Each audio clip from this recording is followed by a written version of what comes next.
போகுதே பாதை இல்லாமலே அழகாய் நிகழே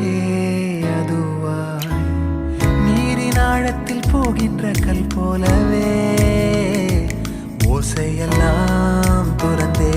காண்கின்ற காட்சிக்குள் நான் மூழ்கினேன் திமிலேறி காளை மேல்